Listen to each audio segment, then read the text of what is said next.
sequence start. 6.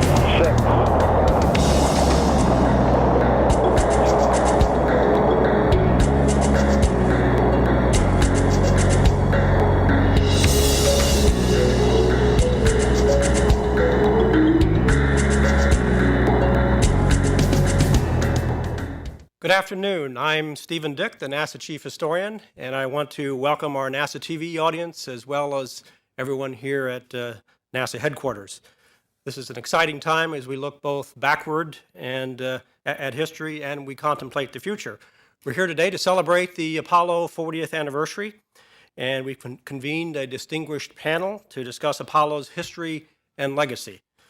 Today we have with us, to my left here, John Logsdon, the Lindbergh Chair in Aerospace History at the National Air and Space Museum; Roger Lonius, the Senior Curator in Space History at the Air and Space Museum; Michael Neufeld, the Chair of the Division of Space History at the Air and Space Museum and the author of the most recent biography of Wernher von Braun, Dreamer of Space, Engineer of War. Next to Michael, we have Christina Guidi, the Deputy Director of Constellation Systems in the Exploration Systems Mission Directorate here at NASA headquarters. And on the far end, we have Craig Nelson, who's the author of the very recently published book, Rocket Men, the Epic Story of the First Men on the Moon.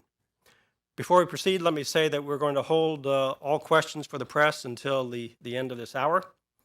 And before we go to the panel, it's my pleasure to introduce the acting NASA Administrator, Chris Scalise, who will say a few words on this historic occasion. Chris.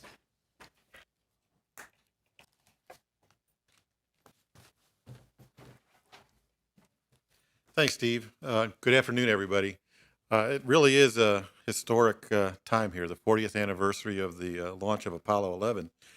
Just yesterday, we launched Space Shuttle mission STS-127 from Launch Complex 39A at Kennedy Space Center, the same pad that launched Apollo 11 40 years ago. To give sort of a chronology of what that was, if we were living 40 years ago, many of us were, though looking in the audience, many of us weren't. I was glued to a black and white television watching this whole thing transpire. At 9:32 a.m. this morning, Apollo 11 would have lifted off. At 12:22 p.m., the translunar injection would have occurred after several orbits of the Earth. At 12:56, 40 years and a few minutes ago, the command and service modules would have docked with the lunar module and pulled it out and headed on the way to the moon for a 3-day journey. And on July 20th at 4:17 Eastern Daylight Time, the first humans landed on the moon, and later that evening, Neil Armstrong was the first human to set foot on another planet, the moon. I think many of us that remember those days, and I was, not yet in high school at the time, it was an absolutely incredible event, and how that inspired us. Only we can each speak individually about that. But those events were set forth by a goal set by President Kennedy in 1961 when he said, before this decade is out, of landing a man on the moon and returning him safely to Earth. That was accomplished in 1969. It was one of the grand challenges that humanity seeks and what this nation seeks to accomplish. It shows the best of what we can accomplish, and it shows how we can accomplish it collectively as a nation and as a world. When you think about Apollo, think that it took 12,000 companies, 400,000 people, and $25 billion to complete the program. That was an incredible investment in the 1960s. Yet 500 years from now, when people look back on the 20th century, I think the challenge, the accomplishment, and the landing on the moon will be remembered as one of the great achievements of the 20th century. Perhaps maybe the greatest achievement of the 20th century. But many questions still surround the Apollo program. Was it really worth it? What were the lessons that we learned? What's been the impact over the last 40 years? What is its legacy in science, technology, the history of exploration, and the way we see the Earth? I don't think it's a surprise that that if you can remember, and you see the image in the back of the auditorium here, of the Earth that was taken by Apollo 8 in 1968 in December, that shortly thereafter Earth Day came along, and an awareness of the Earth and how fragile it is and how much we need to protect it came probably from Apollo. So these questions are still relevant today as we seek to go on and do bigger and bolder things with our new challenges and the new program that we're pursuing. We're driving onwards towards Mars, but we still need to ask some of the questions to look back to understand what happened. Today, as Steve mentioned, we have convened a distinguished panel to discuss Apollo's history, its legacy, and what it means for the future. Now I'll turn it over to Steve to take it over. Thank you. Thank you very much. Well, there's a great deal to discuss today, so I think we'll just get right to it. I think it's a safe bet that the United States never would have gone to the moon if it hadn't been for the competition with the Soviet Union.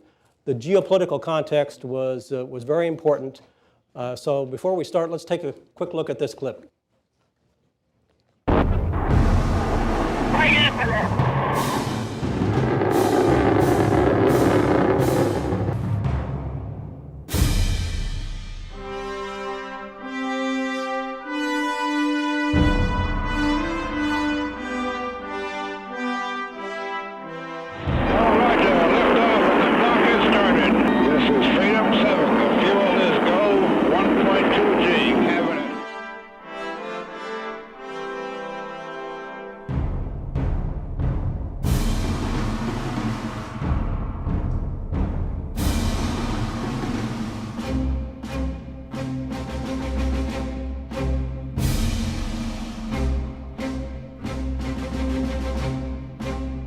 I believe that this nation should commit itself to achieving the goal before this decade is out of landing a man on the moon and returning him safely to the earth.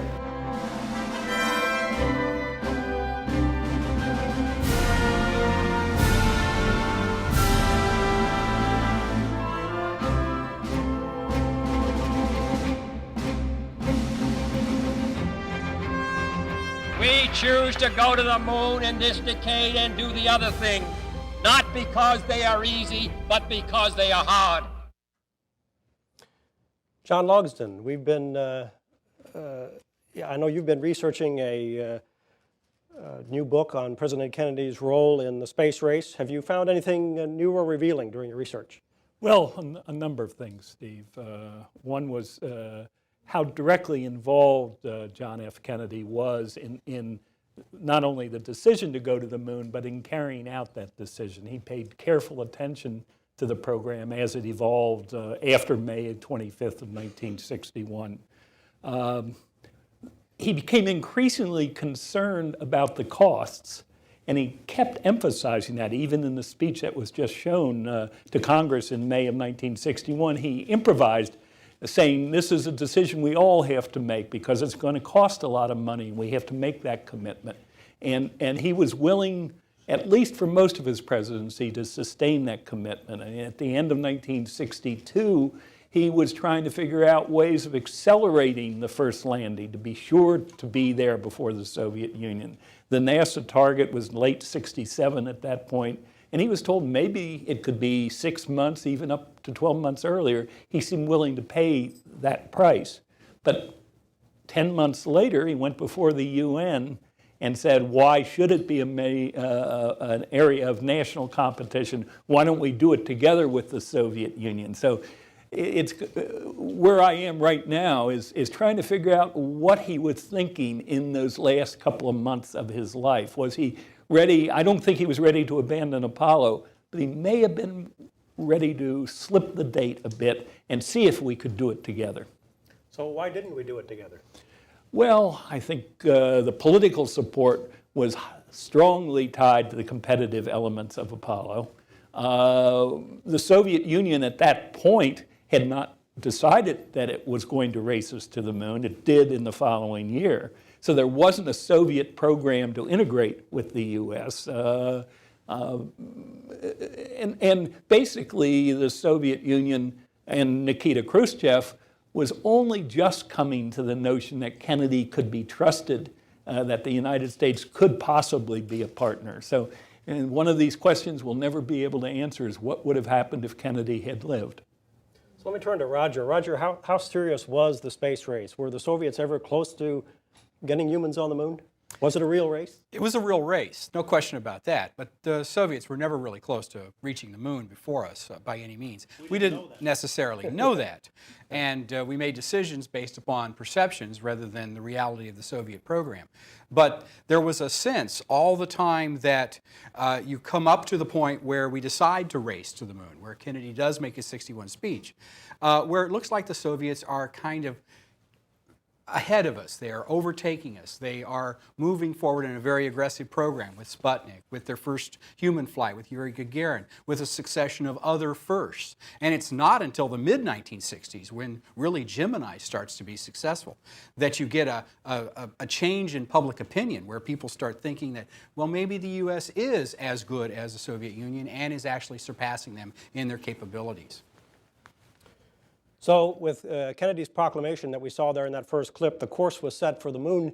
As Chris mentioned, there were 12,000 companies, 400,000 people, $20 or $25 billion for the Apollo program. Let's take a look at another clip before we go on.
So Mike Neufeld, you wrote the biography of von Braun. We saw von Braun early in that clip.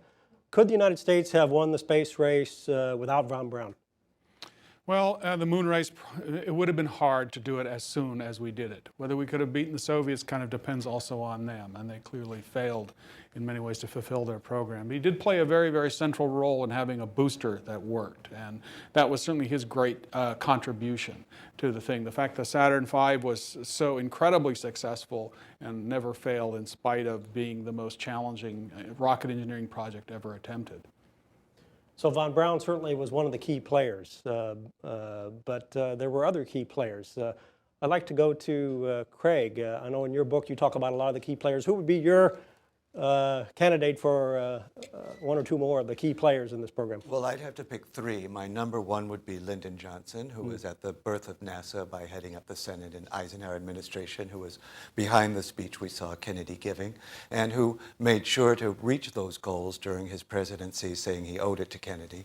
My other two heroes of Apollo would be the Politburo, who deposed Khrushchev, and the medical team who let Sergei Korolev die on the operating table. I think that the Soviets losing their premier rocket scientist, or premier rocket engineer, excuse me, Mike, and their premier supporter of that rocket scientist was a profound blow to them, that Khrushchev could use Korolev's space achievements to imply that he had a military operation as powerful as the rockets orbiting in space, when he did not, and those two were formidable opponents.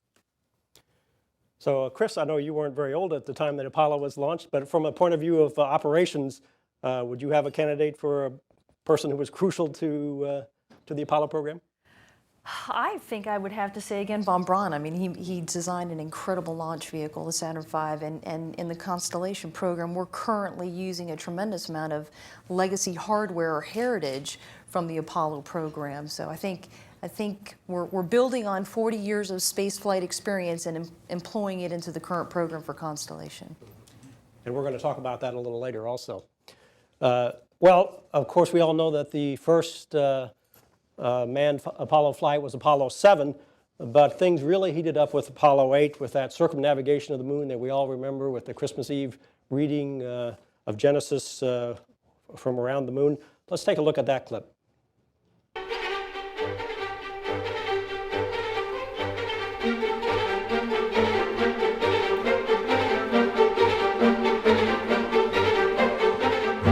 This is Apollo Saturn Launch Control. We are still go at this time.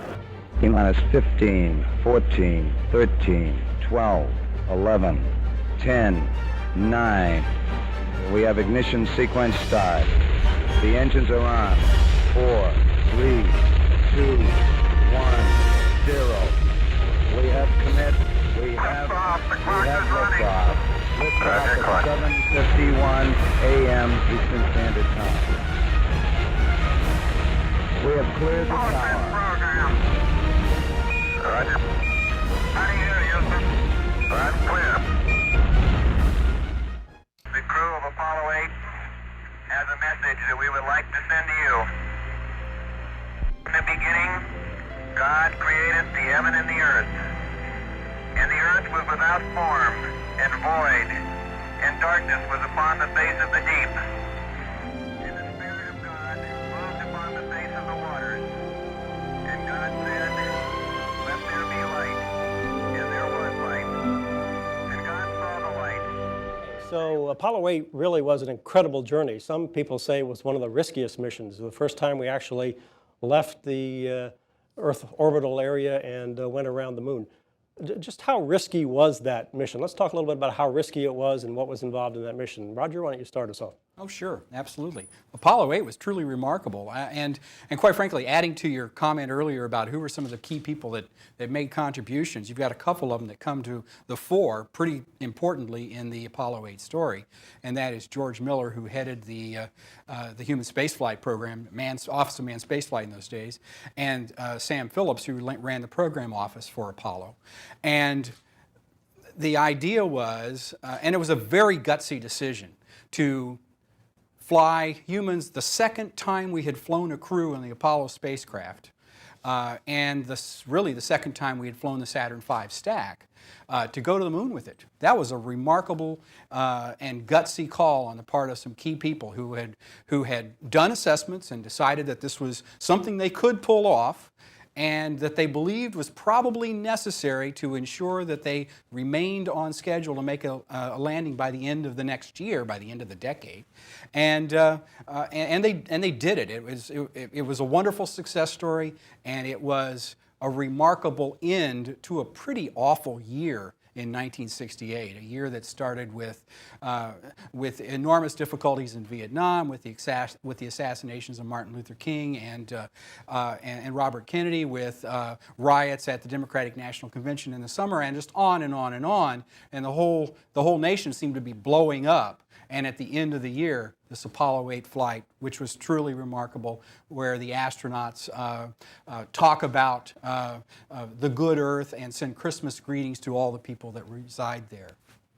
John, your thoughts? I'd add to the hero list George Low. Absolutely. George was the one morning in July, with the lunar module being late on its schedule, went to see Bob Gilruth, head of the Manned Spacecraft Center, and said, "I've got an idea. Let's go around the moon."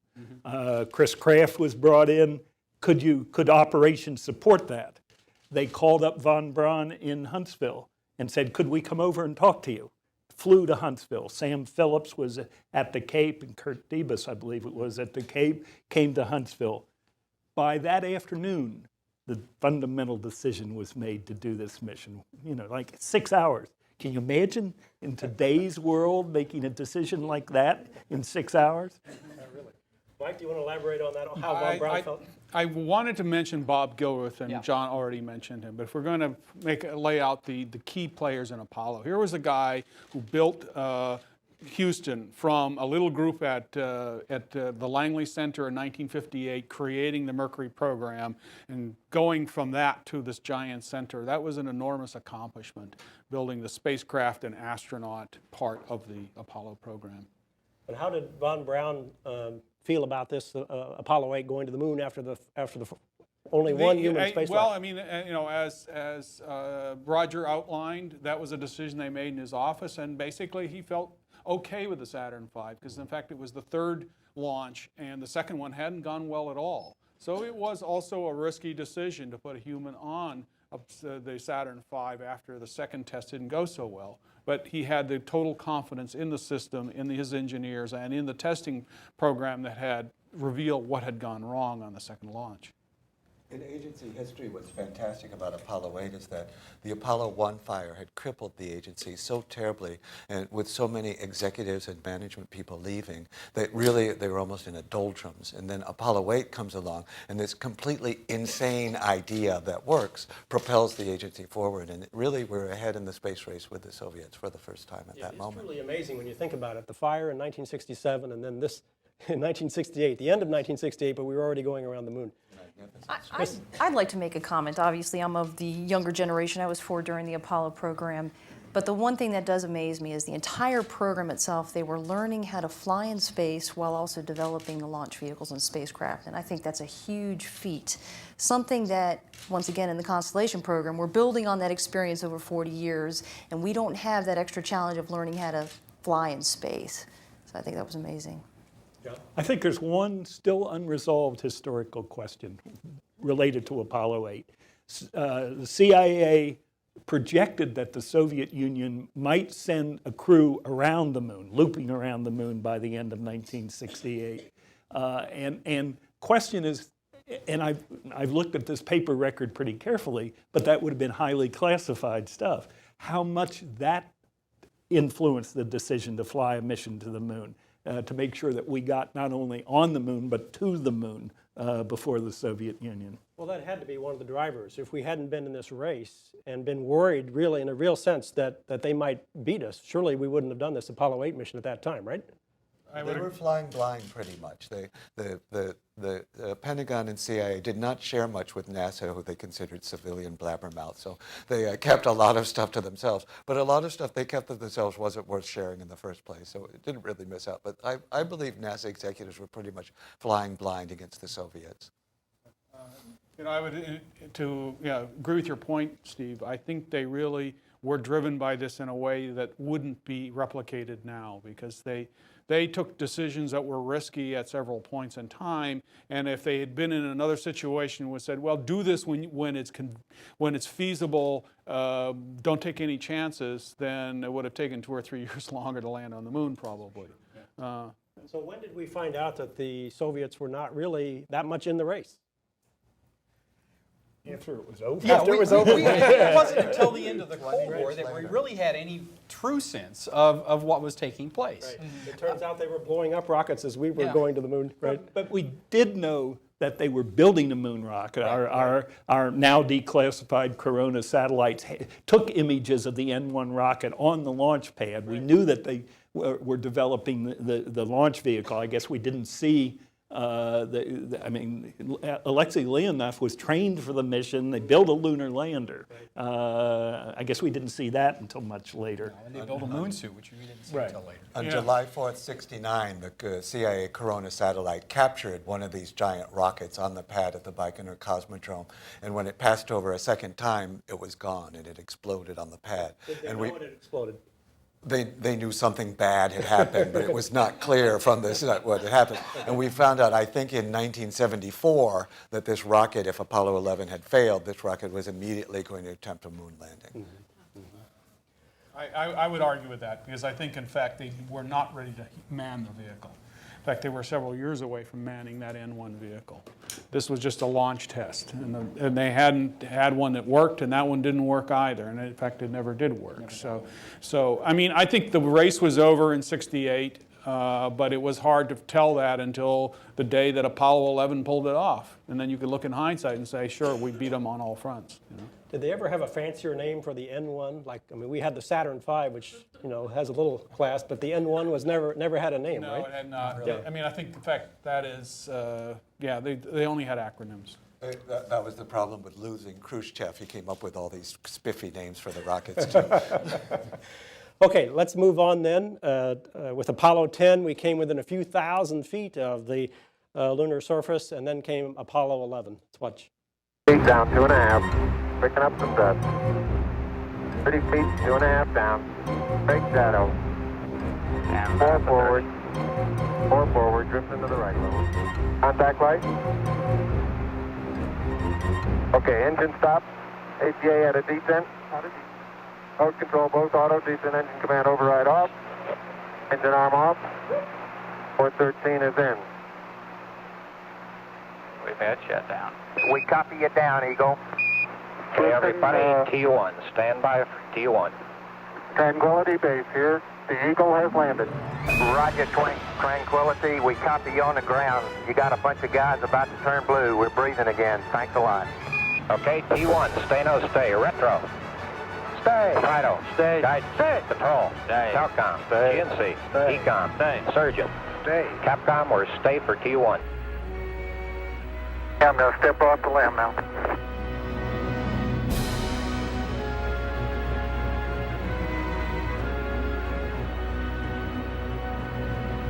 That's one small step for man, one giant leap for mankind.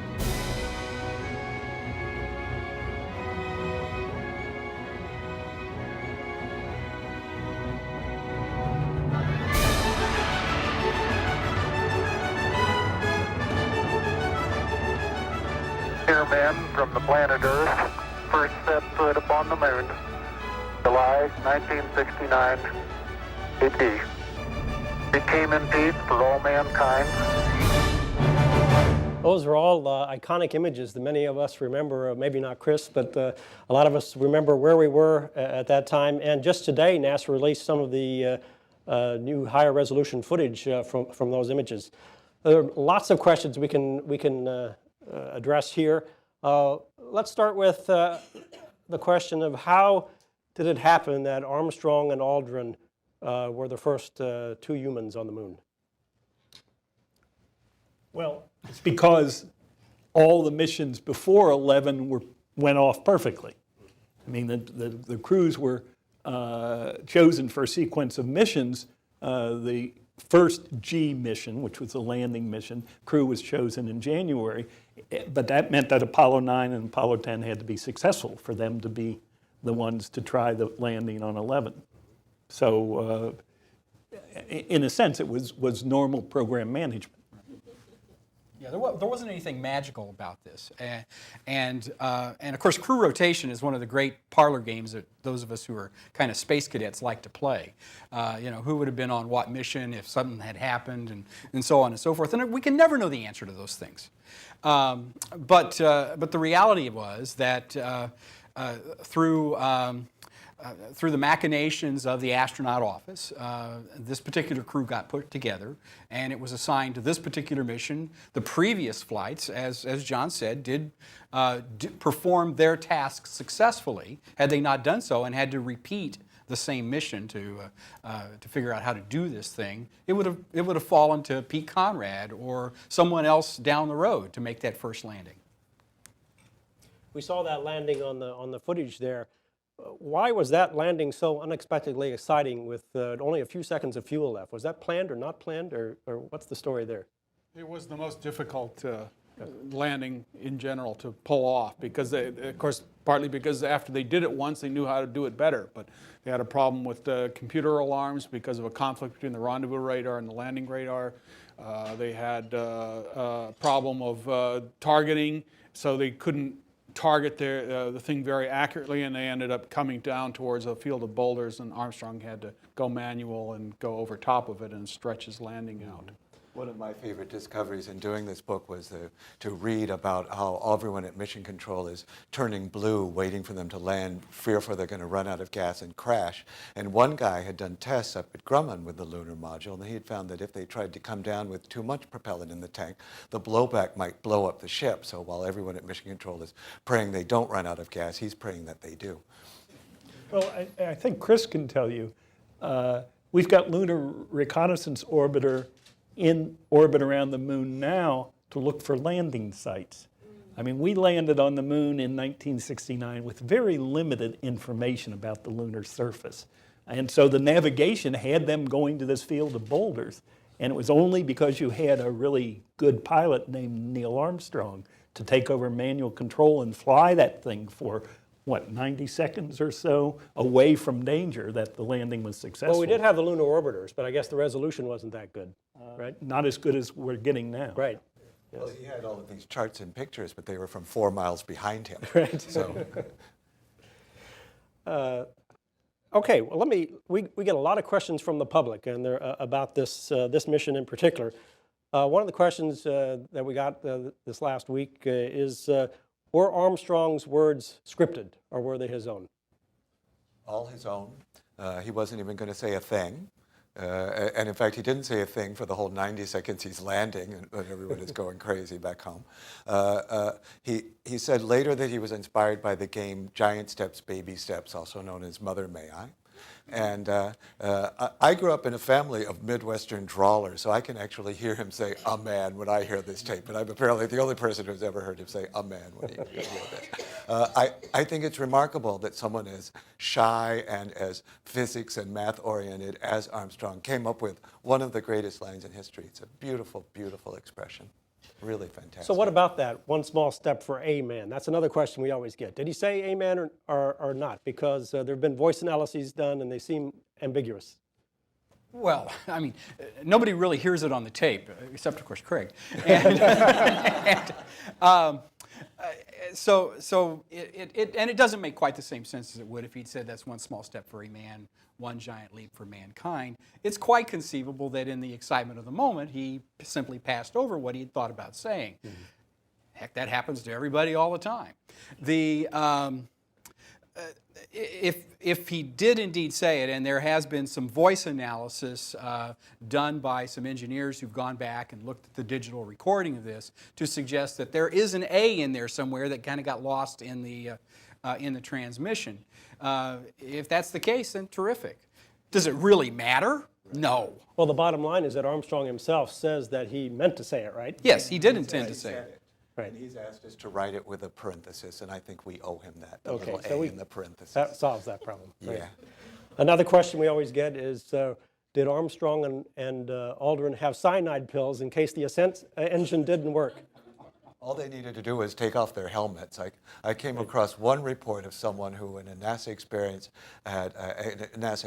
had experienced vacuum, and he said that after 12 seconds he could feel the saliva on the tongue beginning to boil, and then he passed out and they pulled him out. But I'm not sure how accurate that is. But all they had to do was pull off their helmets and they'd be gone. That's a huge urban legend. A lot of people think that's true. And finally, what do you say to skeptics who say, how do you prove that we ever went to the moon? Mm-hmm. 800 pounds of moon rocks, for starters, distributed all over the world. My favorite is another Armstrong quote. He says he thinks it was so much easier to just go there than it would be to fake it. With 12,000 companies, 400,000 people. Exactly. Right. Exactly. But my favorite is, in fact, the reports of the astronauts coming back from the moon when you piece them all together and get this whole picture of what it's like to be there. It's so bizarre, no one could have made this up before going.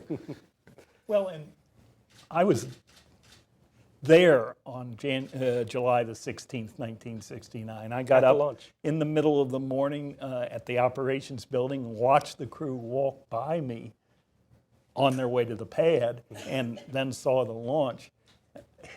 So they had to go somewhere. And there's a law in philosophy called Occam's razor that says pick the simplest explanation. And the simplest explanation is that they went. Right. But there are something like 5 or 6% of the American population that are skeptics still. Maybe that says something Thereabouts. about our society. Well, it says a lot about our society. I think we love conspiracies. I mean, Right. maybe the whole world does, but we love to think that there's these outrageous things that are somehow being manipulated behind the scenes to pull one over on us. Branch of psychology. And of course, it is nuts at some level. But I will say that the diehard believers in a conspiracy theory will not be persuaded by evidence, no matter what evidence there is. So you cannot prove it to them. We're, by the way, about to get evidence. The Lunar Reconnaissance Orbiter has a 1.4 meter resolution.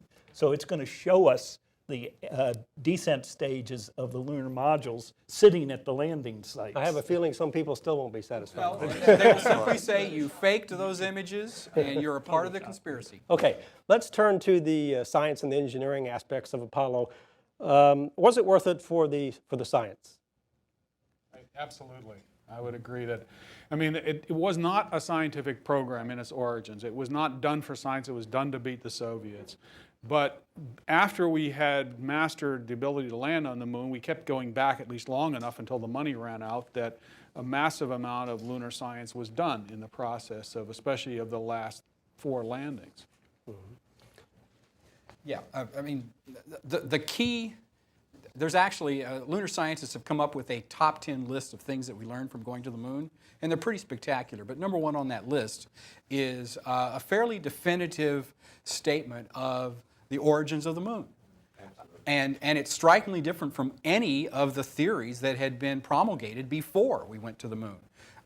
Where now most scientists are of the belief that in the primordial solar system there was a body out there, probably the size of Mars or so, that impacted the Earth, and pieces of both the Earth and the moon and other things around all coalesced to form this.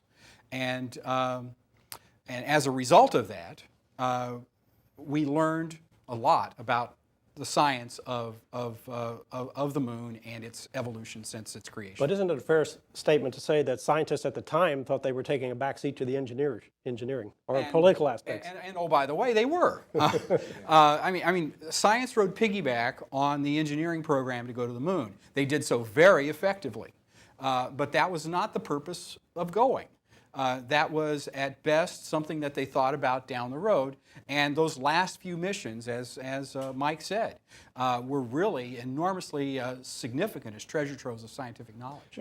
And there were several more missions planned, which would have been even more productive scientifically. I mean, one of the points to make now in 2009 is there's lots of science left to do. We didn't finish with the moon.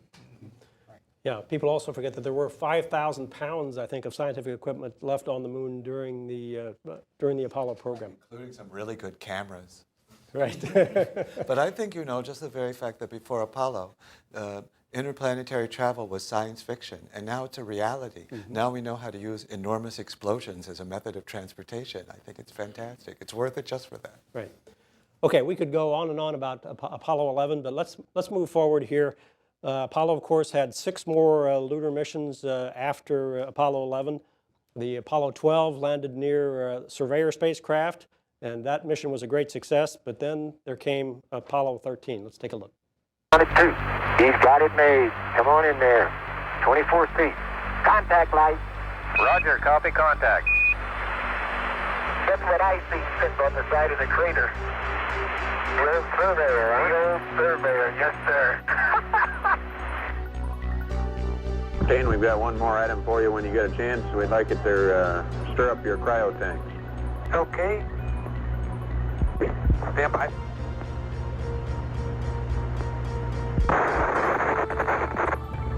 Okay, Houston, we've had a problem here.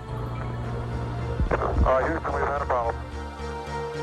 That footage and the fact that Apollo 12 landed within a few hundred feet of the Surveyor there and actually brought back pieces of Surveyor.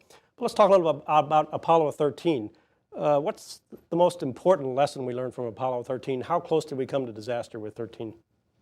Inches away, but you know, the lesson of 13, you see almost every mission that flew in Apollo. They are constantly having death-defying moments on these missions, such as using the pen cap to arm the return rocket on 11, that the astronauts are so well trained by NASA that they figure out a way around and figure out how to fix it. And 13 is the most severe form of that. Well, I think one of the things we forget is just how risky this was. I think it was Roger or Mike earlier said, we've become risk averse. Maybe because we've had the shuttle accidents, but every Apollo mission was right at the edge of performance. And there were people, including Bob Gilruth, who were would have been perfectly happy to quit after 11, saying we met our goal, beat the Russians to the moon. This is too risky to keep doing. Mm-hmm. Well, let's talk about that for a minute. Have we become today too risk averse with the shuttle program or with the more modern programs?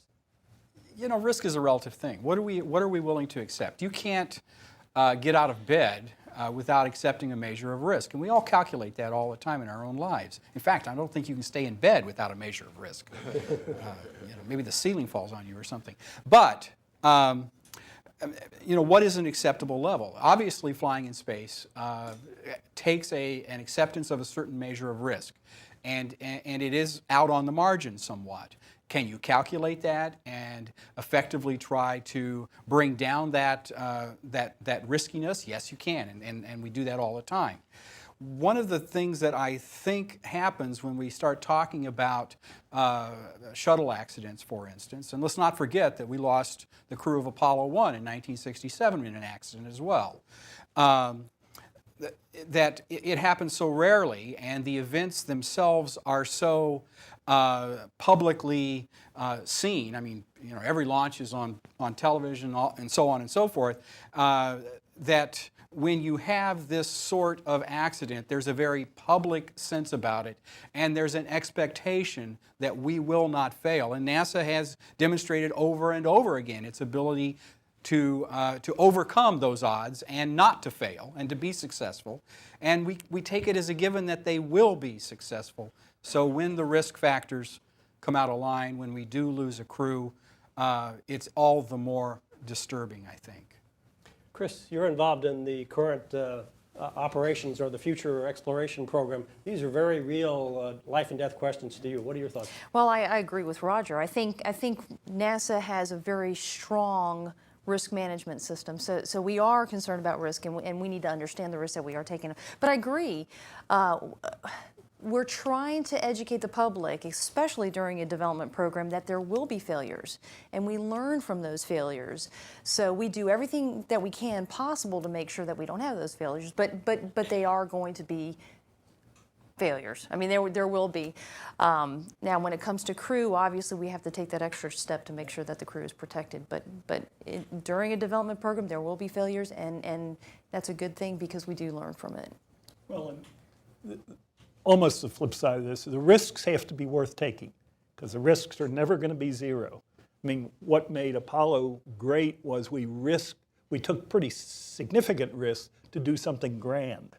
And I think the program that Chris is involved in, once again preparing to send people beyond Earth orbit, is something worth taking risks to do. So there is a benefit risk calculation, and the benefits have to be great to accept the risks that are involved in spaceflight. Mm-hmm.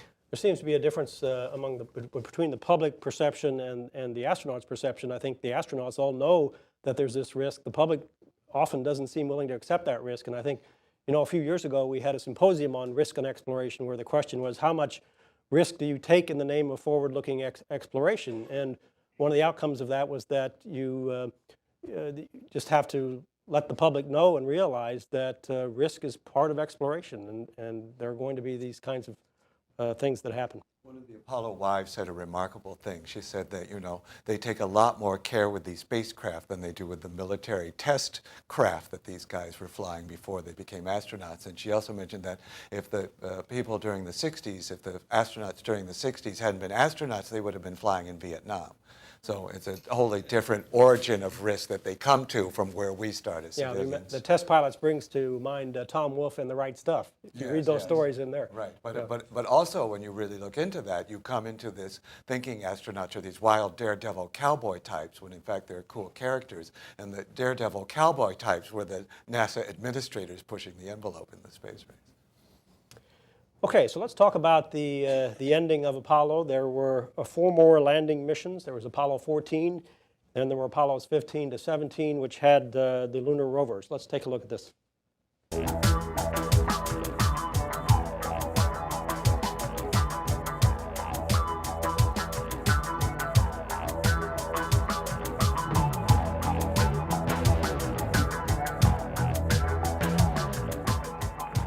We're on the surface. Okay, we made a good landing. We're going to try an old sand trap shot here.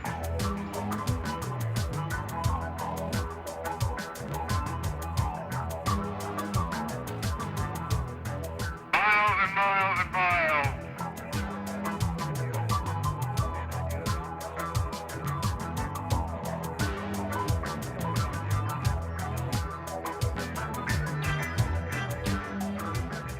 Good. This is really a rock and roll ride, isn't it? Never been on a ride like this before. Oh boy. I'm glad they got this great suspension system on this thing.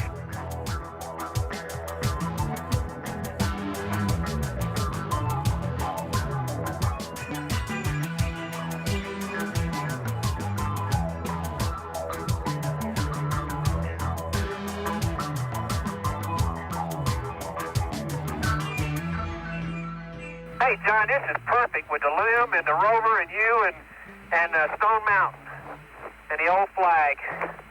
Come on out here and give me a salute. Big Navy salute.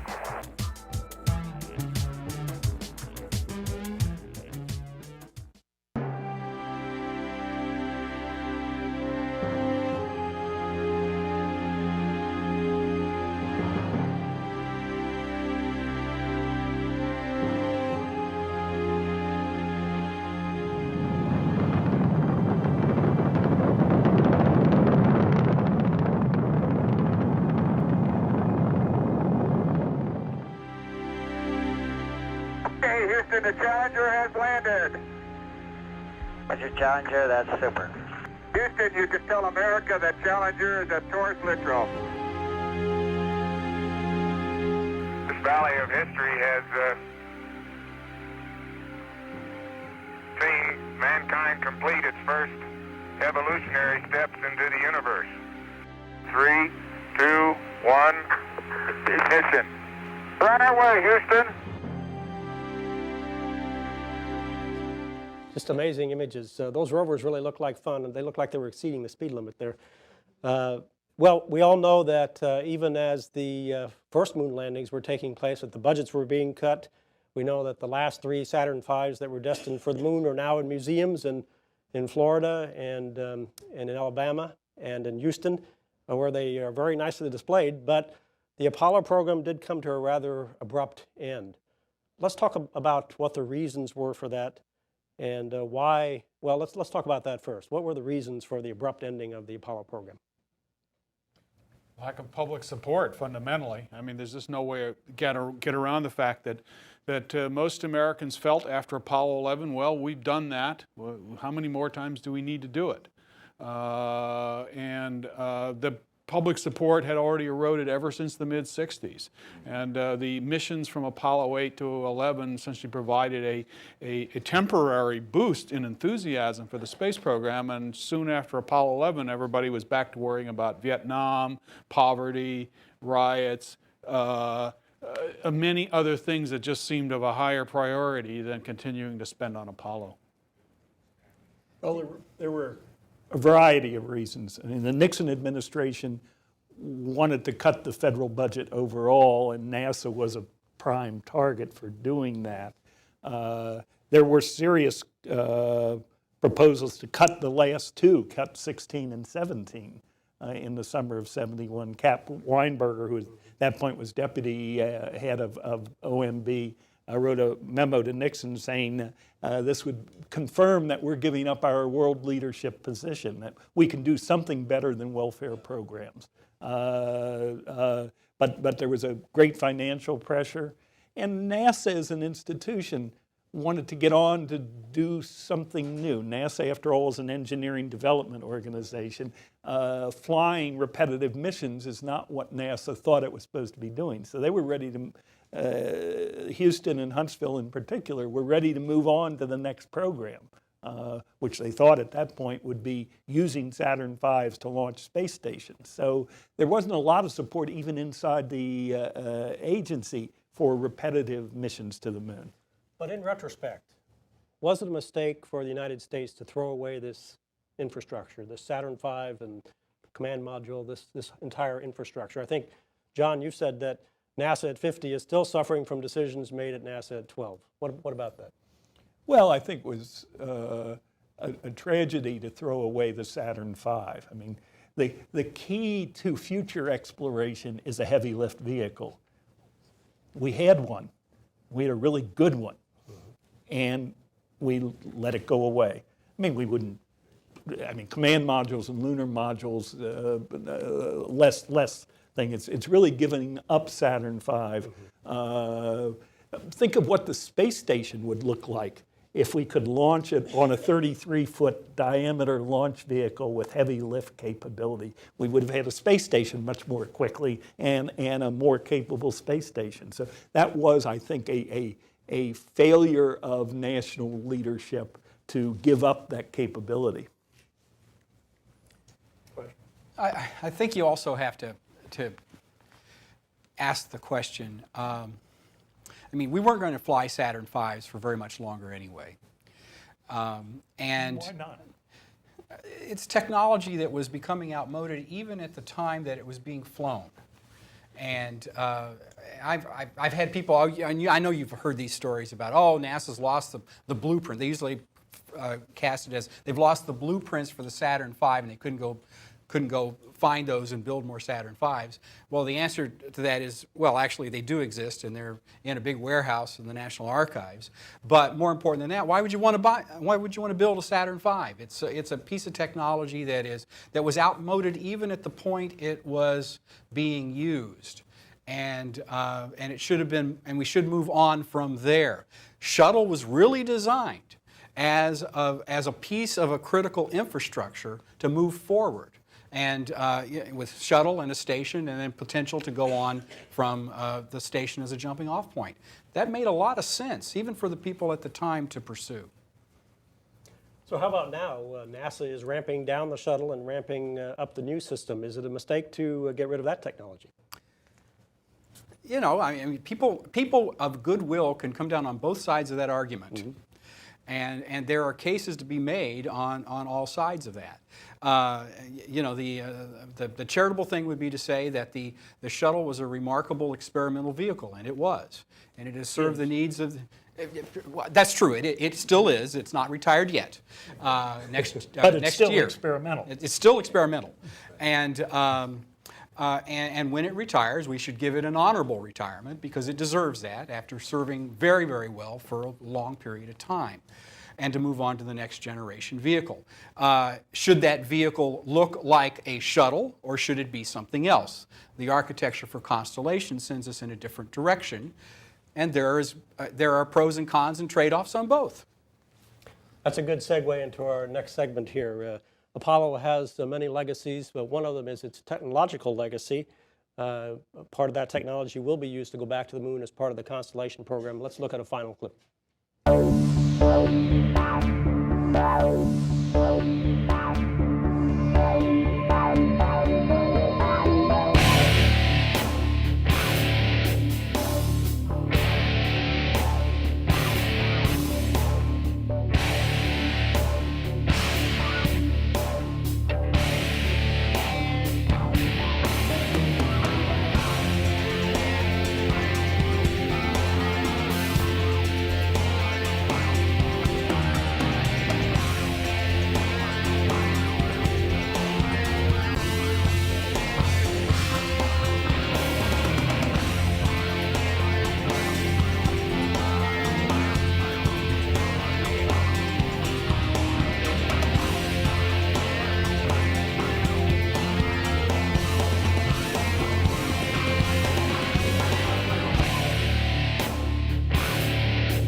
Chris, you're the Deputy Director of Constellation Systems. Some of that hardware looked pretty familiar. Yes, it does. As you can see, we're actually using heritage from Shuttle as well as Apollo. You saw some of the clips there. We're using the solid rocket motors for the Ares 1 first stage, as well as the first stage for the Ares 5 launch vehicle. So there's a lot of commonality between the two launch vehicles that we're using for Constellation. In addition, it wasn't shown there, but Apollo heritage, something very, very obvious from a physical perspective, is we're using the same capsule shape as Apollo. The only thing is on the Constellation side, it's actually just over 16 feet in diameter, and it's going to carry 4 crew to lunar orbit, where Apollo was, I believe, just under 13 and carried 3. So we're actually increasing the capability of Apollo, but using the same kind of concepts. You mentioned the Saturn V, 33 feet in diameter. Our current Ares 5 launch vehicle concept is using a 33-foot diameter core stage as well. So we are going to be able to use some of the same facilities, potential processing techniques and tools. So again, we're taking the lessons learned from the Apollo era and employing them in the Constellation program. The J2X is the upper stage engine for Ares 1, as well as the Earth departure stage for Ares 5. Once again, commonality between the two launch vehicles. What we're trying to do is lower our life cycle cost development across the two launch vehicles by using a lot of common elements. That brings is heritage hardware. It's based on heritage hardware from the Apollo. The J2 engine, which was Saturn V and S1B. Keep me straight, historians here. We're using the same components and philosophy of the J2 and the J2S, which was a simplified version of J2. I wish we had more time to go into those details, but I do want to ask a final question, which is about the legacy of Apollo. We see there that some of the technological legacy. How about the legacy of Apollo in general? How important was Apollo? And I'd like each of you to address that question. Let me start with Craig.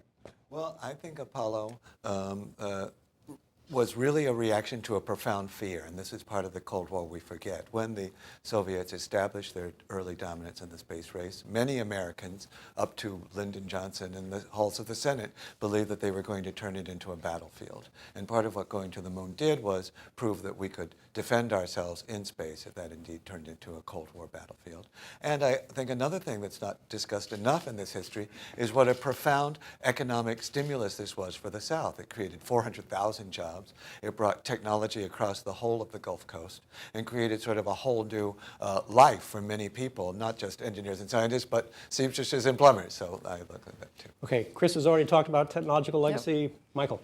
Well, certainly the scientific legacy, as we mentioned before, of the lunar landings was very, very important, and clearly it remains an inspirational legacy for that. These anniversaries always show that people around the world, and not just in the United States, are really inspired by that accomplishment. Roger. I think one of the things that's significant that nobody necessarily anticipated at the time, but has come down to us as pretty significant since then, is our new perspective that we saw on Earth as we looked back, and the sense of appreciation and wonder of this little spaceship that we're riding on, and how it houses all of the life and all of the things we've ever loved and hated. Are right here, and that it is a fragile thing that must be protected. John. Well, and the complement to Roger's observation is that Apollo also showed us that we don't have to stay on this planet forever. It was the first step in a centuries-long process of moving humanity into the solar system. Hopefully we're going to continue to do that in the next few years. But Apollo, when we look back, will be the first step in an evolution of humanity to a multi-planet species. Okay, we're going to have to wrap it up there. Thanks very much to the panel. And on this day, when we have 13 astronauts in Earth orbit, thank you all for joining us here at NASA headquarters on this historic occasion.